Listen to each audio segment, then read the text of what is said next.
Hi, I'm Walter D. Donnie Kennedy, Chief of Heritage Operation for the Sons of Confederate Veterans. I'm here with Ron Kennedy, the Deputy Chief of Heritage Promotion. And we're going to be talking about the 4th of July, America's great secession holiday. And of course, everyone thinks of the 4th. They should be thinking of the Declaration of Independence. And Ron, tell us a little bit about the Declaration of Independence. Well, really, the 13 American colonies on July the 4th signed the joint Declaration of Independence in which we seceded from the British Empire. The Declaration of Independence is very important for America because it helped to establish our ruling philosophy, sort of the philosophy of American government, and 4 points that are very important. And I urge people to go back and read the Declaration. One point was that we hold these truths to be self-evident. Now, what 4 points are we talking about under that self-evident? Well, all men are created equal. Now, this topic has really created a lot of misconception and confusion. Thomas Jefferson made it very clear. He said, "No man is born booted and spurred to ride over other men." And what he was talking about, we all are created equal when we stand before God, when we stand before government, and when we stand before the law that government has passed. Another one is that we are all endowed by God with certain unalienable rights. These are God-given rights. No king, no dictator, no parliament, no Congress, not even the Supreme Court can justly abridge these rights. Now, a tyrant can use military and political power to suppress those rights, like the Soviet Union suppressed the right of freedom in Lithuania during the communist occupation of Lithuania, but it did not destroy their unalienable right to be free. Another point that is very important for Americans is that just governments are based upon the consent of the governed.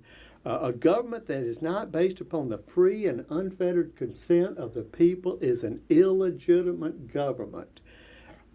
We, the people, have an unalienable right also to abolish or to depose or to change any oppressive government and to institute a new government. So these are the 4 things the Declaration of Independence set out, and they're fundamental to America. And this was our secession document that we presented to His Majesty King George III. Now, there's certain historical justifications that go beyond or further back than 1776. For instance, I have a book right here. I don't know if you have this book or not, Donald. This is book. Yeah. What is the title of that book? The Act of Abjuration. Abjuration, the Dutch Declaration of Independence. Now, back in 1581, the Dutch seceded from Spain.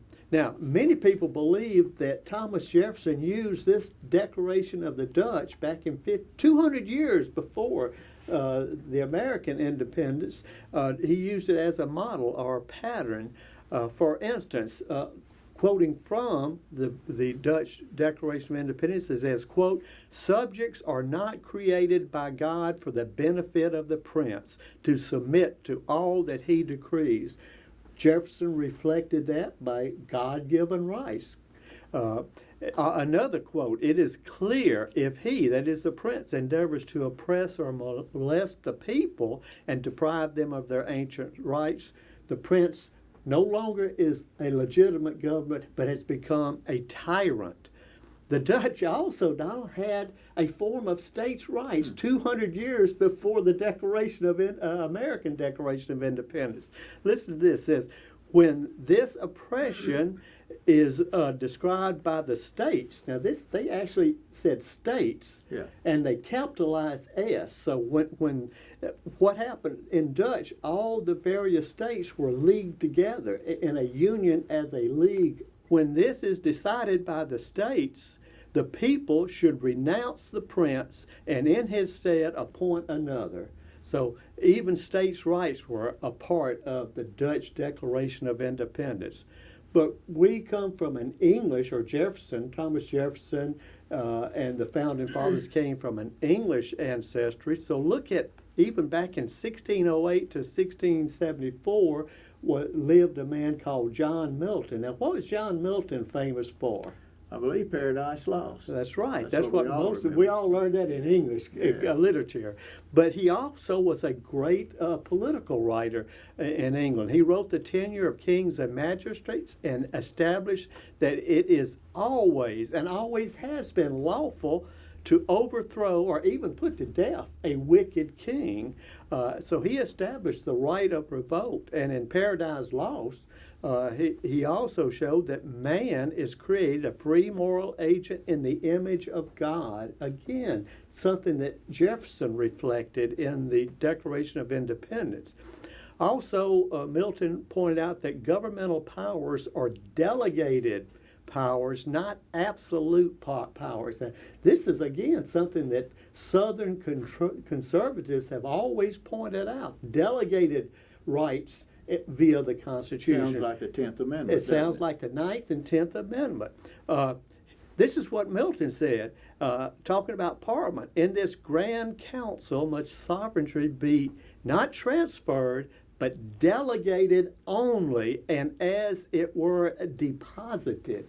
Now, if you deposit $1,000 in the bank, does that mean that the bank gets to keep it and you can never get it back again? Better not be. No, that wouldn't be a deposit. That would be theft on the part of the bank. And this is the exact same language that the Southern conservatives used. Some more historical justification, even after Milton, was John Locke in his second treatise of government, in which he wrote this to justify the overthrow of Charles II from the British throne. Jefferson followed Locke in this, that the colonies had a right to overthrow King George II, or not to overthrow him, but to remove him from political power in the colonies. And in 1798, after the passage of the Constitution, both Jefferson and Madison defended the right of the states against unconstitutional, oppressive acts of the federal government, even to the point of secession and or nullification in the Virginia and Kentucky resolves of 1798. Now, secession was such an integral part of America because of the Declaration of Independence, of all the historical antecedents to that, but also it was taught at the Federal Military Academy in West Point. A fellow by the name of William Rawle, a jurist from Pennsylvania, he authored A View of the Constitution. It's 1825. It was the first constitutional textbook used at West Point to teach the Constitution. Jefferson Davis, Robert E. Lee, many of the Confederate officer corps reported that they learned the right of secession at West Point, taught by the federal government using William Rawle's textbook. And by the way, so many people say secession was just something that the South dreamed up to protect their slaves. Right. Well, no.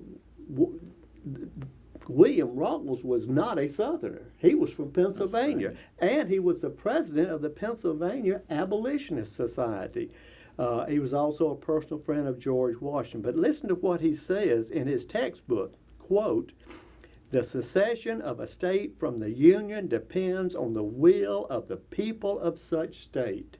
The people alone, as we have already seen, hold the power to alter their constitution," end quote. So secession taught by the federal government at West Point.